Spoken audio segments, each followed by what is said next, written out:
Hi, everyone. We're so glad you've joined us here at Center for Brain Health for Sips in Science.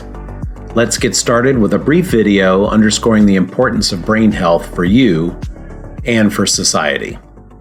After that, we'll introduce our speaker. We work, we live, we innovate, and create. At the center of it all is your brain health. The ability to solve problems, think analytically, share empathy, and thrive. We're trying to make brain performance really the next fitness revolution. So how do you boost brain power? Welcome to the Brain Health Project, an urgent call to transform your mind to work stronger and faster. This is an absolute crisis, as great as any we have ever faced. We have to equip the minds and brains of our citizens to cope with the accelerating, dizzying rate of change that they face in their lives. Your brain health is not fixed. Scientific discoveries prove it can adapt and grow regardless of your starting point. Our greatest value, the asset that will help us to change everything, every problem we're in, is all in our head. To harness that treasure, we must measure and monitor progress while things are going well versus waiting for an injury or disease to strike. Too many of us are outliving our brains, and that does not have to be the case. The information age is bombarding us with more content than our human brains can handle. How do you keep from getting lost in this? And focus on deep thinking. For starters, stop multitasking. Science shows us that multitasking is bad for your brain. It reduces fluid intelligence, causes brain atrophy, and increases chronic stress. The global pandemic is creating more stress than ever, stress that leads to depression and anxiety and beyond. Unlocking our potential to navigate these hurdles starts with learning the right strategies, even in school. So when teachers have these strategies, they're empowered to support our learners, and then the learners are now able to take ownership of their learning. Training kids how to think is doubling academic achievement among middle schoolers. I think the greatest national security threat is pre-K through 12. If we don't take care of educating our young men and women, then we have to ask ourselves, where are we going to be in 20 years? Our world-renowned scientists know you can increase your brain health, not lose it. It's time for a new category of health, brain health. You are a game changer. Ready to transform the world with us? Be a part of the brain health revolution. It starts here.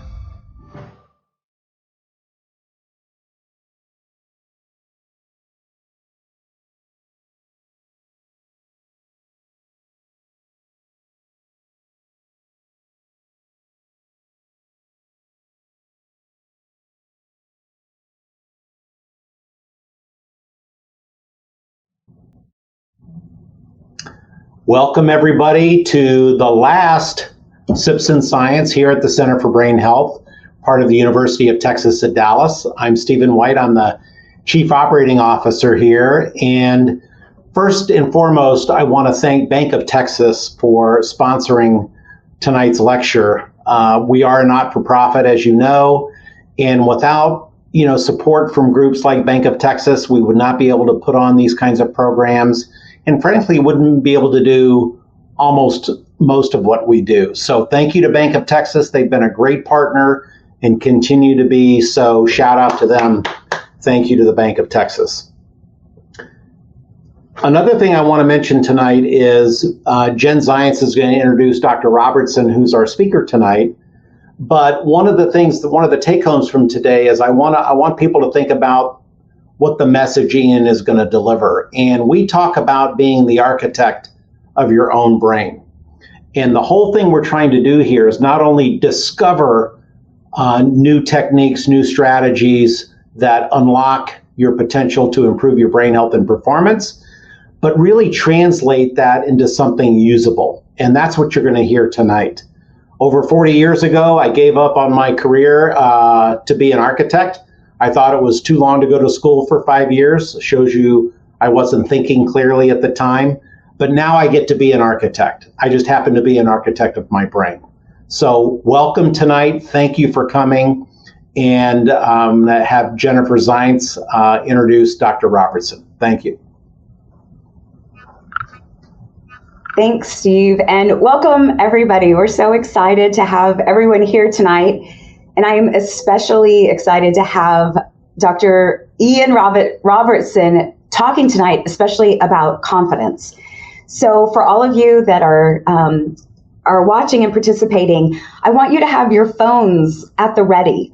During Ian's talk, there's going to be some QR codes that are going to come up. We're going to be asking some survey questions. And then we're going to be talking about the results, the audience results and responses from the survey questions at the end. So stay tuned, because I'm sure you're curious about, ooh, what did I say? And what did everyone else say? And what does that mean? So have your phone at the ready. QR codes, and hopefully everyone knows how to use the QR codes. If you don't, you need to open up your camera and just aim it at the QR code, push on the button when it kind of lights up, and then you'll see the question and the responses. So we look forward to everyone participating. So Ian is amazing. He is such a well-respected scientist, researcher, psychologist. His CV is lengthy. His story is amazing. But I just want to tell you, I've had the great opportunity to work with Dr. Robertson for many years, to get to know him through the center. And one of the greatest things about him is, while his research is so serious and focused on real things, he makes it not only approachable, but he makes it exciting, and really exciting to learn about and to think, I can do something about this. And so that's really what SIPS is all about, SIPS in Science. It's about bringing science to the public, making it accessible, making it actionable, and making it meaningful to you. So as you're listening to him tonight, I want you to constantly be asking yourself, what can I do with this? How does this apply to me? How do I change my brain when it comes to confidence?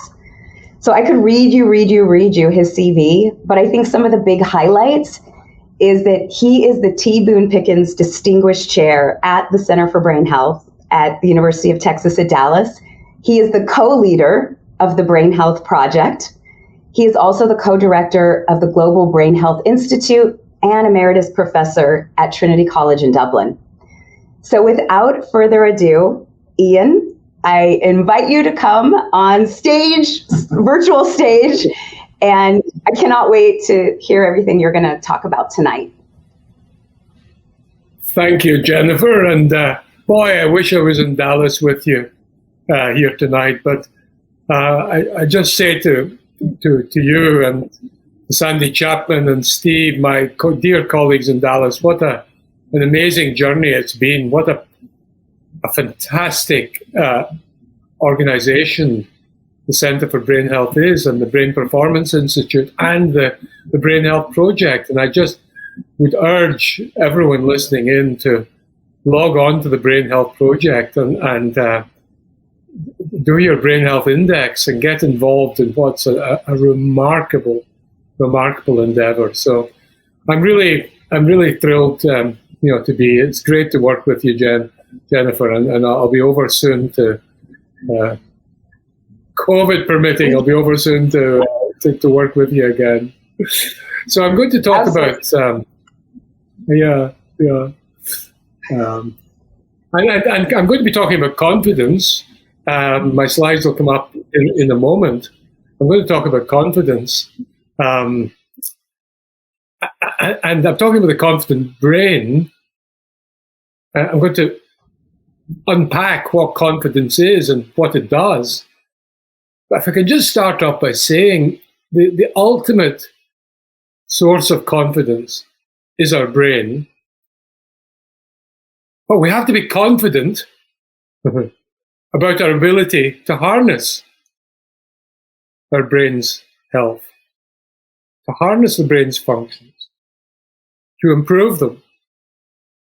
And the challenge is this: we live in a scientific revolution for the last 50, 60, 70 years of incredible developments in genetics. And we live in a culture where there's a tendency for us to feel fatalistic about our brain function, as if somehow our genes predetermine it. And of course, our genes have an effect on it. But we haven't got into our minds, into the popular imagination. The fact is that our brains are highly plastic. Neuroplasticity is probably the defining quality of our brains. The brain's ability to be changed by what we do, by how we use them. And that's the ultimate confidence that we need, is the confidence that we can take charge, at least of a big proportion of our brain function. So that's how confidence fits in with the Brain Health Project. It's really the cornerstone. So let me now just tell you or discuss with you what actually is this stuff that we call confidence. Well, I've spent 2 or 3 years, or maybe 3 years, really trying to work out what are its constituents, what is its chemical composition, what is this stuff? And you know, if once you start writing and thinking and discussing confidence, and listen to the radio or the television or to podcasts, watch sport, scarcely a 30-second period goes by in any text, in any discussions without the word confidence coming up. Any discussion of any baseball, any football, ice hockey, confidence, even in the economy, when you hear economists on, when you hear politicians on, confidence, confidence, confidence. It's a hugely used word. And yet we don't, I didn't, before I wrote this book, I didn't really understand what it is. And what I discovered was that this incredible thing is not just one thing, it's a series of mental and emotional and behavioral habits in our individual brains. But it's also remarkable, something that's contagious, that can exist in a collective brain, in a collectivity of even millions of people. And one of the best examples of that, I think, would be the amazing achievement of humanity, of the United States, of landing a person on the moon. 8 years after President John F. Kennedy said, by the end of the decade, we will put a person on the moon. Now, that was a pretty remarkable projection into the future, because the technologies didn't exist. The computers didn't exist. The materials didn't exist. This was a human being, not just one human being, a whole country of human beings, millions of human beings coming together behind a collective belief that we can do this. And that's what makes humans different from all other species. Yes, language does, but some other species of language. Problem solving does, but some other, even birds can do problem solving. Tool use similarly. Empathy is shown in some other species. Working together in groups, some other species. These all distinguish humans from other species, but not perfectly, because there's an overlap. In contrast, this ability to project ourselves into the future, to imagine a future state of the world,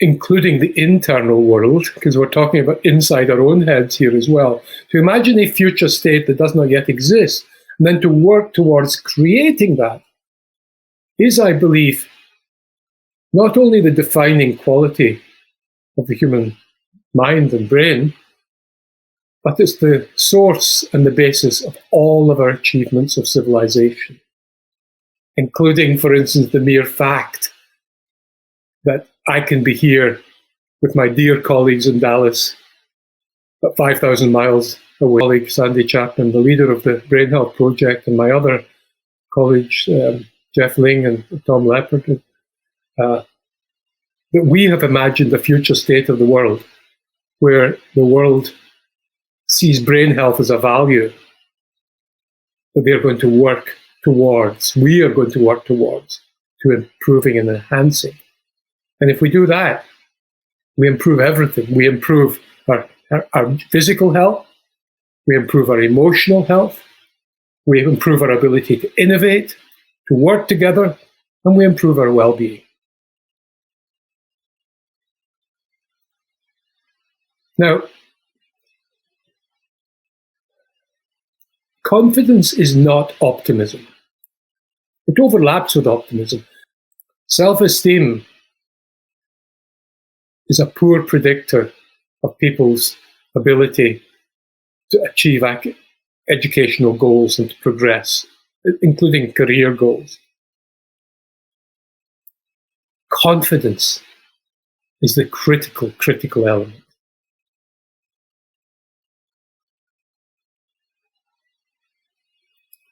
Now, I think I've persuaded you, I hope, that confidence is a way of creating a bridge to the future. This ability to build bridges to future states of the world exists nowhere but in our own heads. So there are two strands to this bridge to the future: can do and the can happen. This is based on the work of the great psychologist Albert Bandura at Stanford University. The can do strand, the jargon for that is efficacy expectations. And the can happen strand is outcome expectations. So let's do a bit of analysis of these two strands, because these two strands give 4 states of the mind and of the brain.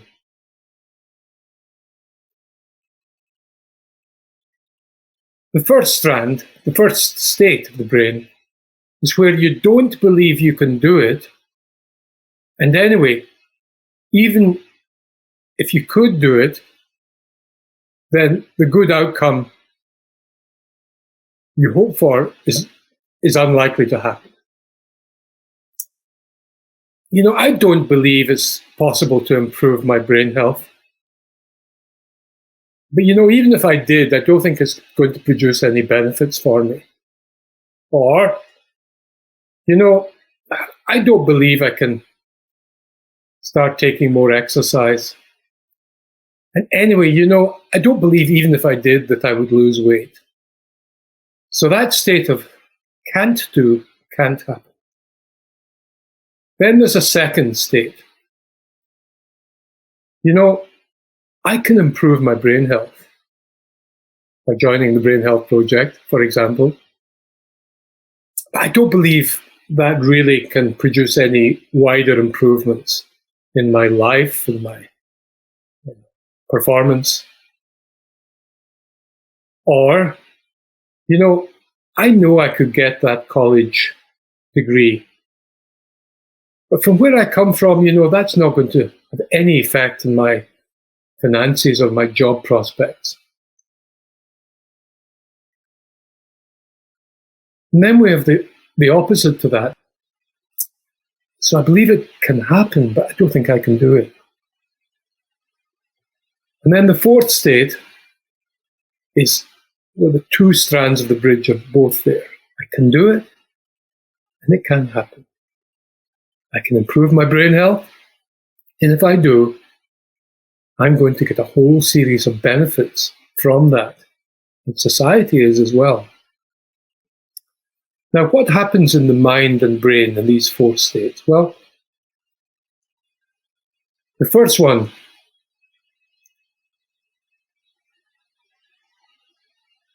is apathy. The top left is apathy.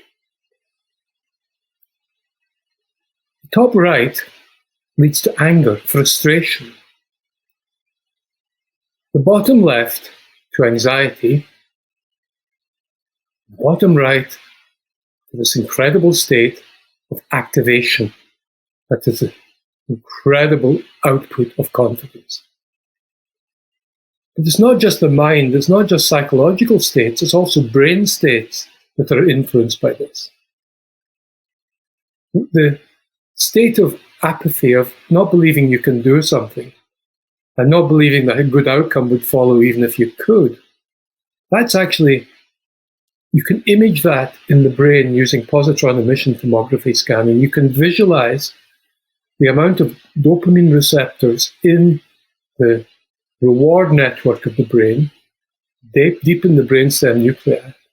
You can see chronic lower levels of dopamine activity in the brain's reward network, that single feel-good network that we have in our brains, that is the source of our feelings of happiness, of well-being, of reward.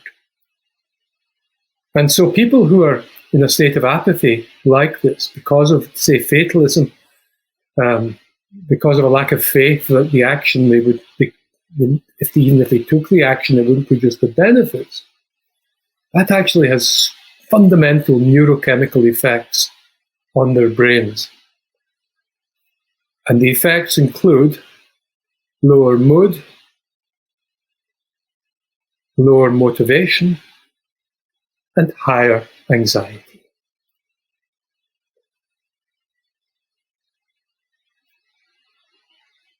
The second state, on the other hand, activates the fight or flight system of our brain. And as you know, just as epinephrine is the body's fight or flight chemical, so norepinephrine is the brain's equivalent that is activated when we feel angry or frustrated. And that, in moderate qualities, can have some positive effects on our brain function. But when it's sustained at too high a level beyond a sweet spot of functioning, because many of the brain's neurotransmitters of this bell-shaped curve, where too little or too much leads to underperformance, and there's an optimal, critical sweet spot that allows our brains to function at their optimal level. Feeling frustrated and angry because you've only got one strand of the confidence bridge can lead to excessive norepinephrine levels, which can disrupt our brain function. And the same is true for the anxiety system, the fight or flight system. If we feel, I think if I got a college degree, I could improve my finances and my career and my prospects. I just can't do it. That sense of I can't do it leads to anxiety. And that too increases the fight or flight system and hence increases norepinephrine levels in our brains and pushes us, if we're unlucky, beyond the sweet spot so that it disrupts our brain function. And if our brain function is disrupted, our ability to deliver on this, across this bridge to the future, is inhibited. And then we have the full whammy, the secret sauce, the magic of confidence, which has profound neurochemical effects on our brains.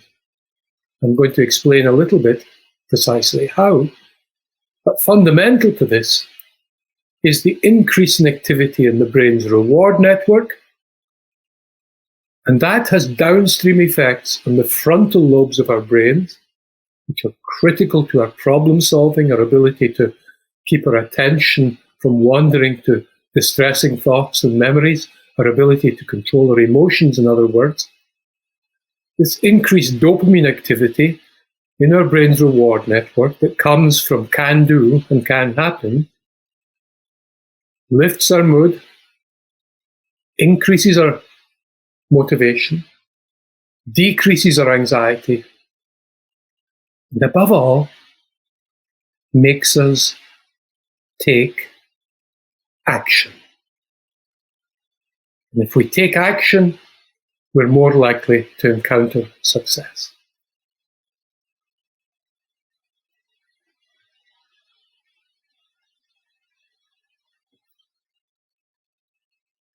Now, I'm not going to explain and go through these different colored spots on this set of brain slices here. This is a fMRI study. I just want to show you that the science behind what I'm saying is very, very strong. And these are the brain regions that distinguish states and where you feel confident in a response that you've made versus ones where you are less confident. The red is the more and the blue is the less. And I just want to immediately go to the conclusions of this study. I'll let you read them.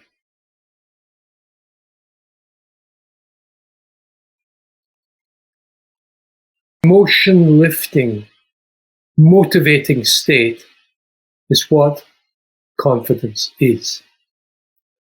On the other hand, less confidence was associated with a decrease in activity in the amygdala. For instance, where anxiety is represented in the brain. And a decrease in activity in the middle of the prefrontal cortex and the orbital frontal cortex as well. So low confidence had profound effects on emotion centers, increased levels of anxiety, increased activation in the amygdala,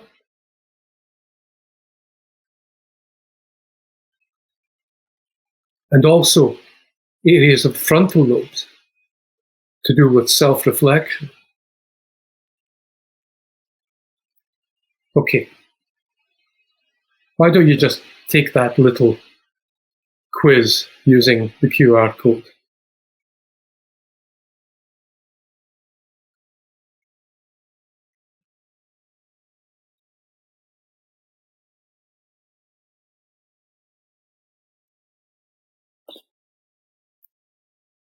Okay.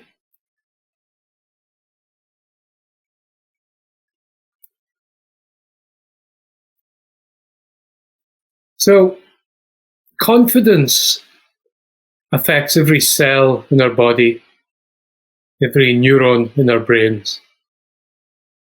It has huge biological effects and huge psychological effects, and therefore has huge social effects. Now, let me just tell you about a study that was done with about 8,000 people in Ireland. And this was done in the Irish Longitudinal Study of Aging. Now, one of the important bridges to the future that we all have to face is a bridge into a future where we're much older. We all face that. And in projecting ourselves into the future, confidence plays out enormously. Both the can-do, I can be active and productive well into my 80s, for example, and the can happen. If I do that, my quality of life will be greater. My ability to contribute will produce benefits to my family and to the society. Can do, can happen. So you can measure that kind of confidence using something called the Aging Perceptions Questionnaire. And here are some of the sample items in that questionnaire. I think about getting older all the time, which tends to be, if you say that to yourself, you're more likely to be thinking of negative things.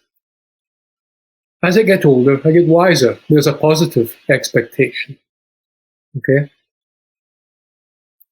I get depressed when I think about getting old. Negative. I have no control over the effect which getting older has in my social life. Can't do. As I get older, there is much that I can do to maintain my independence. Can do.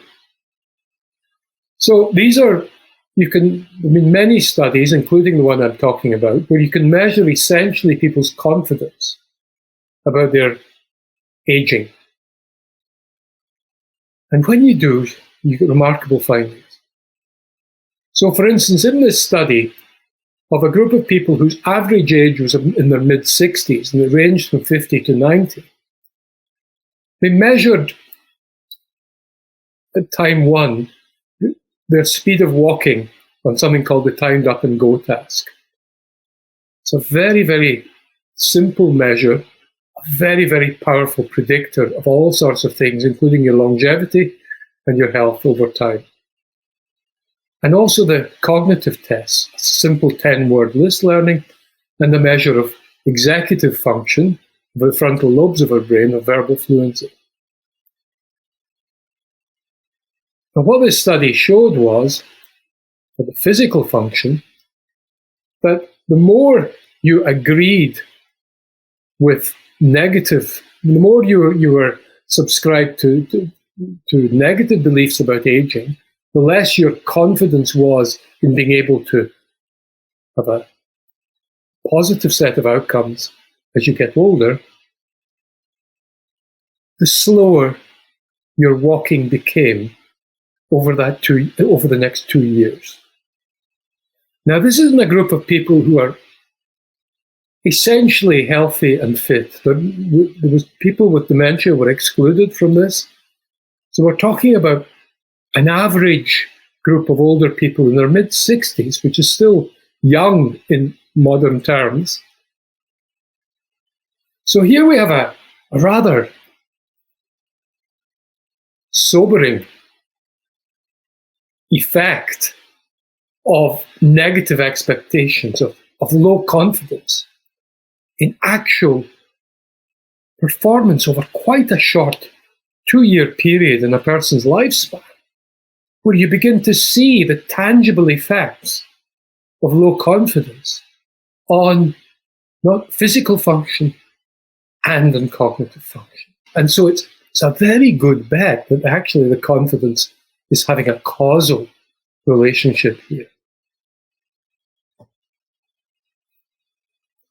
Now, this is a separate study from Yale, from Becca Levy's group in Yale. And what they found, again, this is correlational, over a 10-year study of a similar large cohort of people, we found that those with negative beliefs about aging, with low confidence about aging, similar to the low confidence with the previous study, they actually showed progressive, and this is the blue line below there, progressive decrease in the volume of the hippocampus. That's a critical memory structure in the brain. Now, we have to be careful here about cause and effect, but nevertheless, this goes in line with the previous data that I showed you. Now, as I said earlier, you can visualize the amount of dopamine in the human brain using positron emission tomography. And here we have age apparently decreasing it. You'll see from left to right there, as this male gets older, these 3 males get older, you get less activity in the reward network of the brain.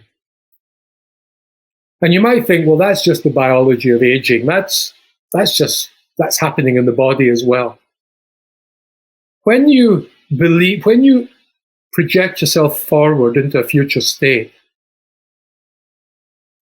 your brain registers that, the can-do elements of that, as a success.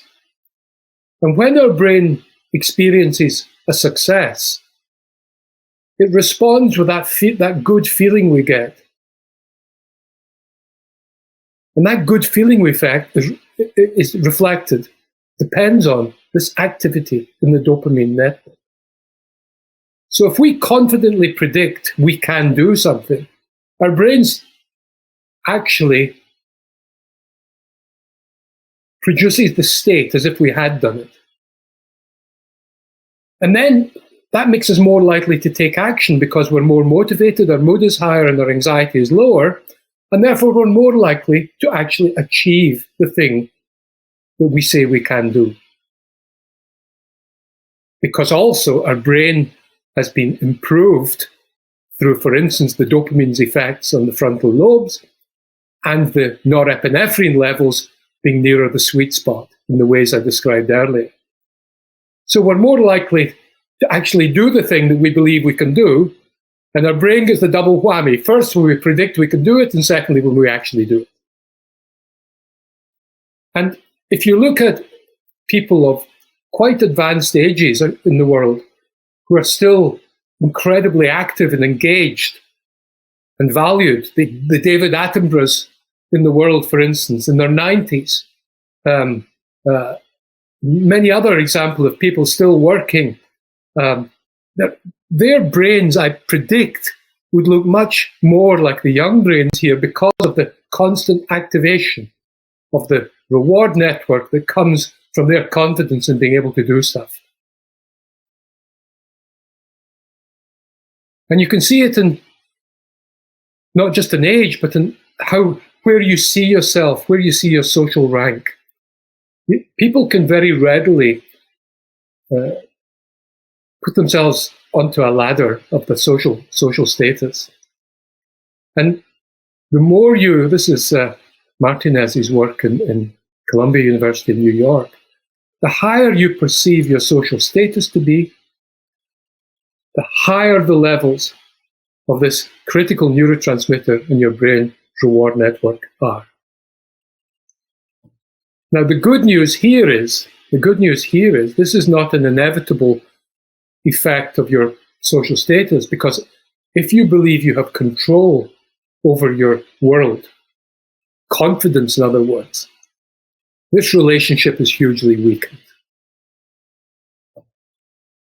So I just ask you to think of the potential uniforms that people can put on, which can subtract from their confidence, which can inhibit these incredibly powerful brain processes that arise when we feel confident that we can do and that things can happen.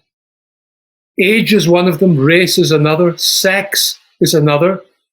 Think of prejudices about women's visuospatial abilities, which undercut their confidence and lead to self-fulfilling prophecies because the low confidence increases anxiety, interferes with brain function, and means they perform poorer on tests in which they believe they're supposedly poorer at, when in fact their capacities to do these tests are just as good as men's. It can happen with physical appearance, with socioeconomic status, with disability, all these categories of humans for which there are stereotypes. These stereotypes are some of the most critical, shall we call it, corrosives of confidence. Now, protectors of confidence, on the other hand, are attention, and particularly are a feeling that we can control our attention. Let me tell you a little story here about golf. And this golfer on the right is the Irish golfer Pádraig Harrington. And in 2007, he was at the 17th hole on the cusp of winning the British Open, which is one of the great golf prizes. And he describes that at the 17th hole, he said he'd been completely in the flow, absolutely playing a faultless game. He was ahead of Sergio Garcia. And he said, something happened at the top of my swing that I don't know what it was. But he hit the ball, and he hit it into the Barry burn. Okay, that was silly. walked up, took the penalty shot, still in control, hit it again, back into the Barry burn. Twice, in front of millions of people watching on television, tens of thousands of people, spectators. And he said, I felt humiliated.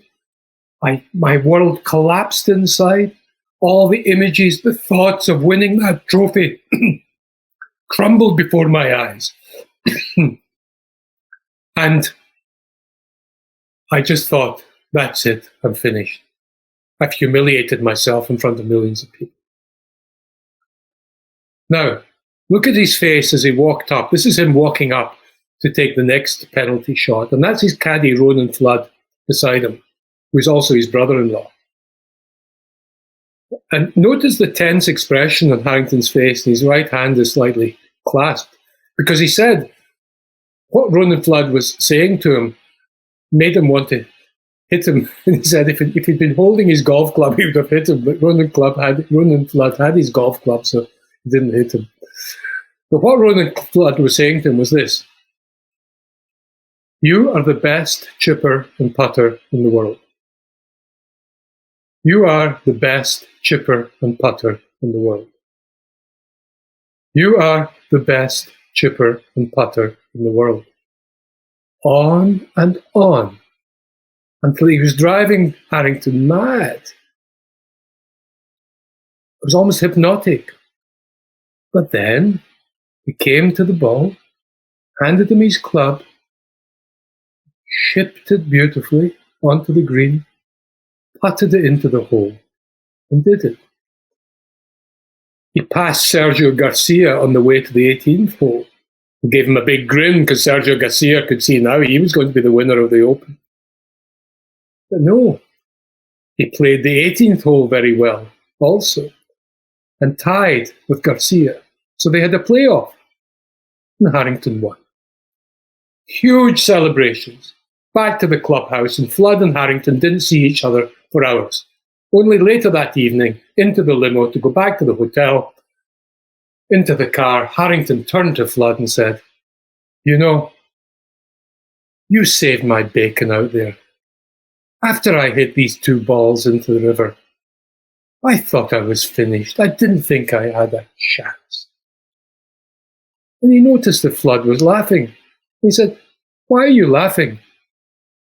And Flood said, I didn't think you had a chance either. In other words, Flood was just saying the words. And he was saying them in a way that felt fake to Harrington, because Harrington was full of all these terrible thoughts of failure, of disappointment, of humiliation. But essentially what Flood was doing was hacking into Harrington's brain to control his attention. So by the end of that long walk, all that was in Harrington's mind was a limited set of actions, chipping and putting, for which he had long positive memories in his memory bank. There were no thoughts and anticipations and confident expectations of being able to chip and putt. There were no thoughts in his mind of either great success, winning the Open, or great failure, humiliation. His emotional world, his consciousness had been hacked, his attention controlled and handed over to him, so that all that was there now was the confidence in a specific, limited set of actions that he could take. And because his attention was now focused on that limited goal, it wasn't disrupted by all the big thoughts. And he performed that. He achieved that goal because of that control of attention. And that's one of the wonderful things about the BrainHealth project, about Sandy Chapman's SMART training. It trains you to learn to control your attention. And that's why the benefits of it extend way beyond cognitive function into emotional function.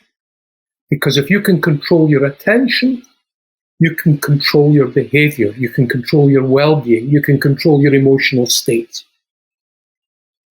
But that requires confidence. And confidence and control are twin sisters. And attention is a critical domain for allowing confidence to express itself and do its magic.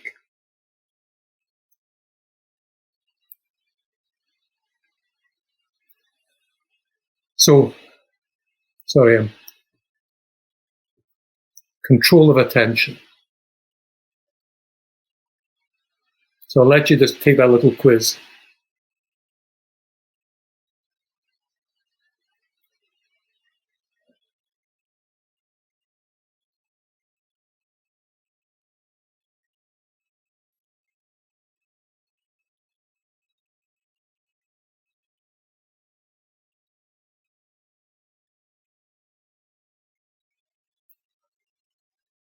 Right.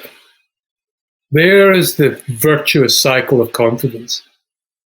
The words, even if they're fake, Ronan Flood didn't believe them. Didn't believe him, but he said the words.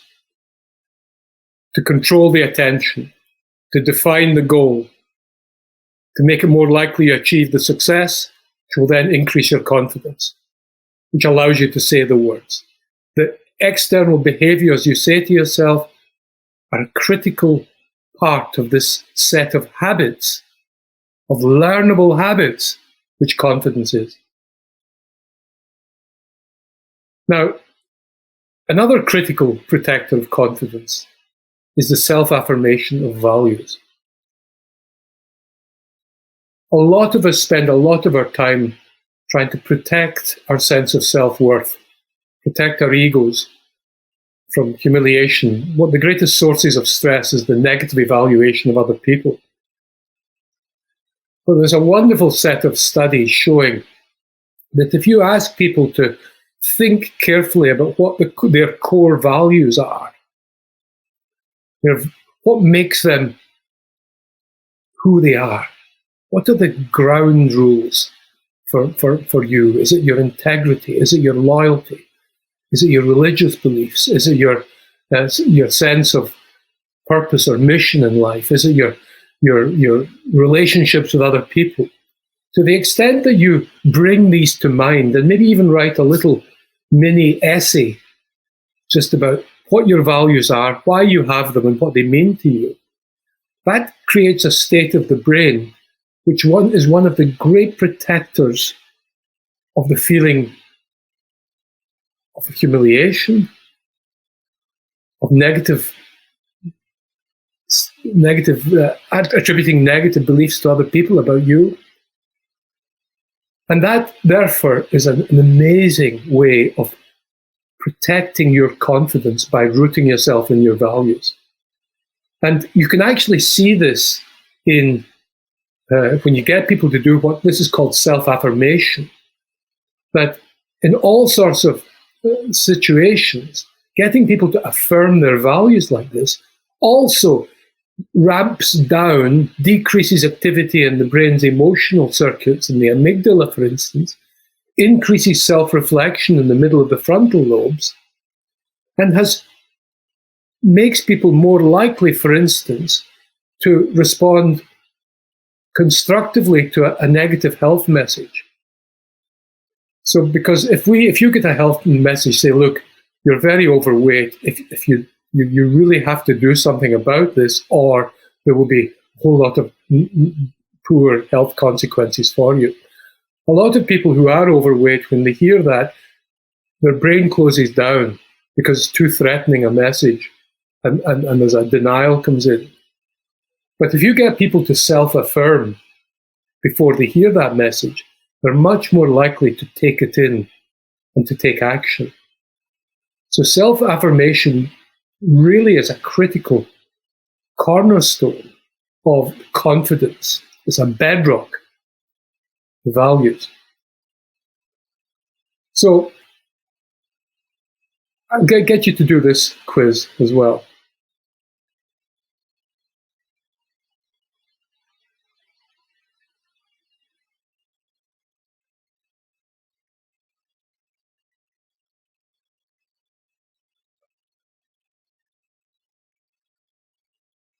Okay.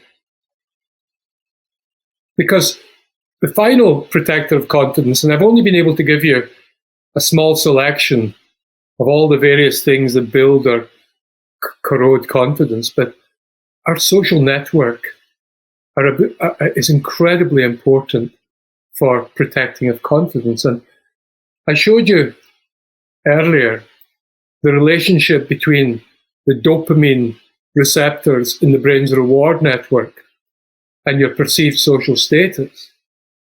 But you also got a very similar relationship between your perceived social support, the extent to which you feel, to an extent, held in other people's minds. And the more you feel connected with other people, the higher your levels of dopamine activity in the brain's reward network. And that, as we've seen, is the cornerstone, the biological cornerstone of confidence, because of the increased likelihood of taking action, the increased motivation, the reduced anxiety, and the lifted mood. So we are a connected set of brains. We weren't designed to be individual brains. We were designed to be networked with other brains. We are a group species. We evolved that way. And the extent that we feel part of a group, connected with a group, has profound effects on our brain, profound effects on our confidence, and therefore incredibly strong effects on our intellectual, our emotional, and indeed our spiritual lives.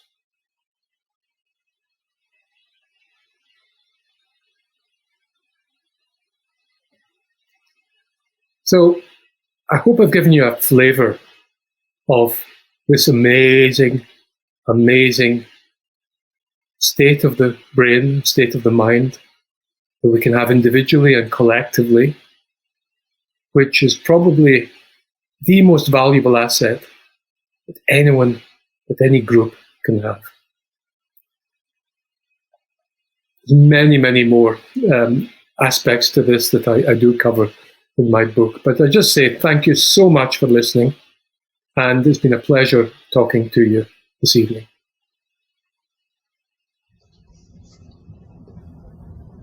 Ian, thank you so much for such a great talk.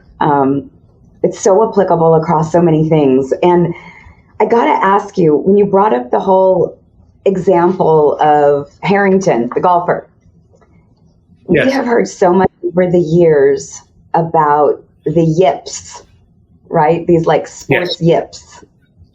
So yeah. I also hear you saying, like with Flood, just neither one of them believing, but faking it. This importance of faking it. Yeah. Talk to so what are some, because I've also heard over the years, you've given some really great advice to some of our doctoral students who were about to go up and defend their work.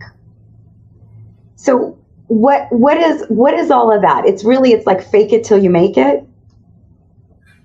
Well, fake is a kind of, I know I use that phrase, but it's slightly derogatory, because the thing is, all our mental processes are potentially controllable, or most of them. And one of the most accessible tools we have are the words we say to ourselves. There are others, but the words are incredibly important.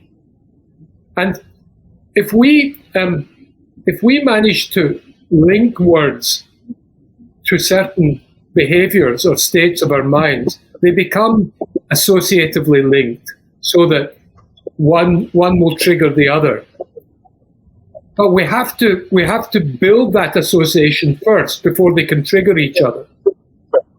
So if you the first time you link the word, say, I can do it, or I'm the best chipper and putter, whatever the words are, until you build that association, it will feel fake. But once you've done it a few times, once that word has become linked to a successful execution, then the word itself, or the words or the phrase, will feel less and less fake. as they become linked to the action sequence. And that is that is why we, elite athletes have such, powerful rituals and, go through very rigorous mental processes, because they're disciplining essentially their attention. But the same thing is to do with posture. We know that people who adopt a lower posture, a constricted posture, that decreases their sense of confidence, of potency. So adopting, holding your head high and adopting an erect posture doesn't necessarily lift your confidence, but it prevents your confidence being eaten away. But the first time you do that, that feels fake as well. It feels fraud. I shouldn't be standing up straight like that. So the fakery comes because you haven't formed the associative links. But once you do form them, it stops feeling fake, and the words or the posture that can then trigger the corresponding internal states. Very cool. So I like it because it's words. It's also just your own behavior, physical behavior. What about, what happens with overconfidence? Yeah.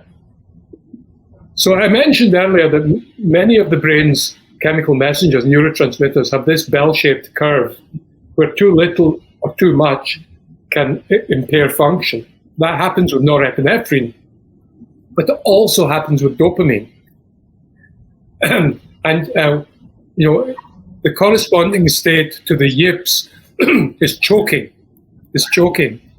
And there have been beautiful brain imaging studies done of where you look at people's performance, say on a tracking test on a computer while you're doing brain imaging, and supposing they maybe get 50 cents every time they get a good score, but suddenly you up that reward to say $10, and suddenly there's a big reward.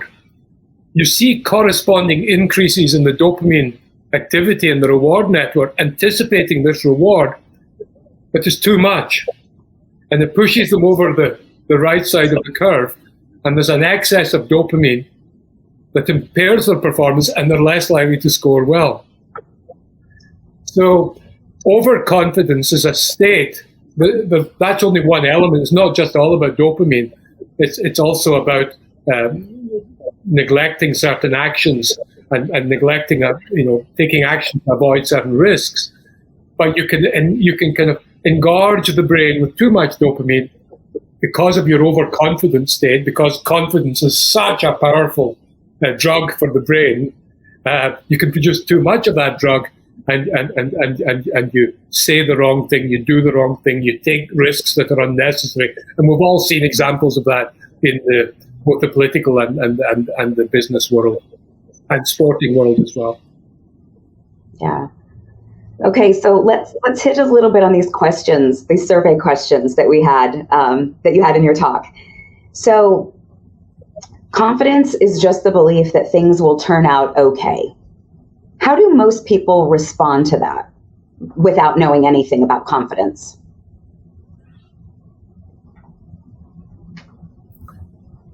You're asking me? Yeah. When you hear, what's been your experience? Yeah. My experience is that people feel confidence is something you have or you don't. It's a kind of, he's a confident person, she's a confident person, as if it's some endowed state. That's been my experience. Yeah. Excellent. Okay, so the second question that you had was that, or this true false, was you can't do anything about your confidence. Like, this is what you're saying. This audience was interesting. 33% said that was true, that you either are confident or you're not. And 67% said that's false, that you can do something about your confidence. So I think that's cool because we already have kind of an enlightened group of people who recognize that you can do something about everything that's mediated by the brain. So I think it's really important to think about those things. Ian, I think that, the other question, were you going to say something else? I'm sorry. I was just going to say the greatest enemy of confidence is anxiety, and the greatest enemy of anxiety is confidence. and if you can, because anxiety disrupts your attention as well. So anyway, carry on. I see so much application. You know, we've gotten the great fortune of working with professional athletes and people who are new to leadership and leading teams, and people who've been charged with just new responsibilities, whether they're personal responsibilities or professional responsibilities. This information cannot be underscored. And so, you know, I want to encourage everybody.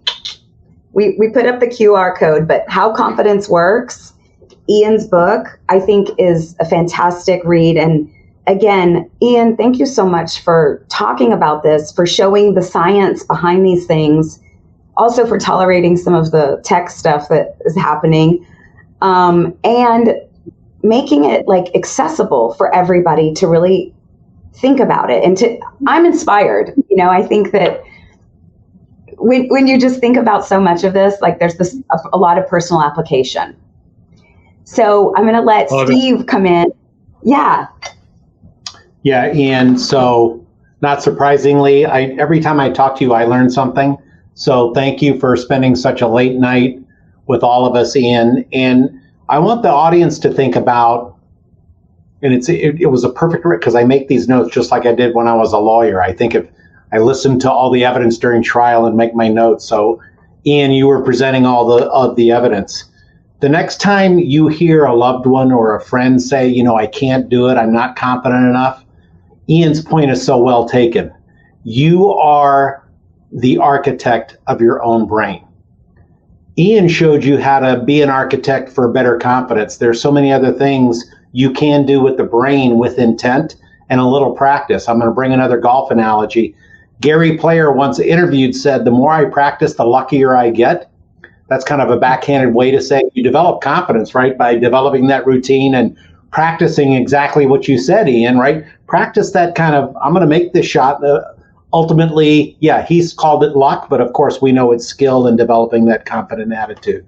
So thank you again to the audience. And listen, if you found any value in this, and I know I did, you can help us, right? We didn't charge for this. We don't charge for this. We want to make this information accessible. World-renowned folks like Ian, we want to present to you. And if you enjoyed what you learned and got something out of it, please look to help us. And you can help us by joining the Brain Health Project. You can help us by spreading the word, helping be a brain health champion for your friends and family. And if you're fortunate enough to be able to donate, please help us that way. So there's a lot of ways you can help. Come into the project with a Brain Health buddy. Don't go it alone, right? Bring some friends along with you. So thank you so much. We want to apologize for some of the technical problems. Those of you who see this on a recording later, you probably won't see any of that, but thank you again. Thank you, Dr. Robertson. We'll see y'all next time at Brain Health Presents. Thank you very much.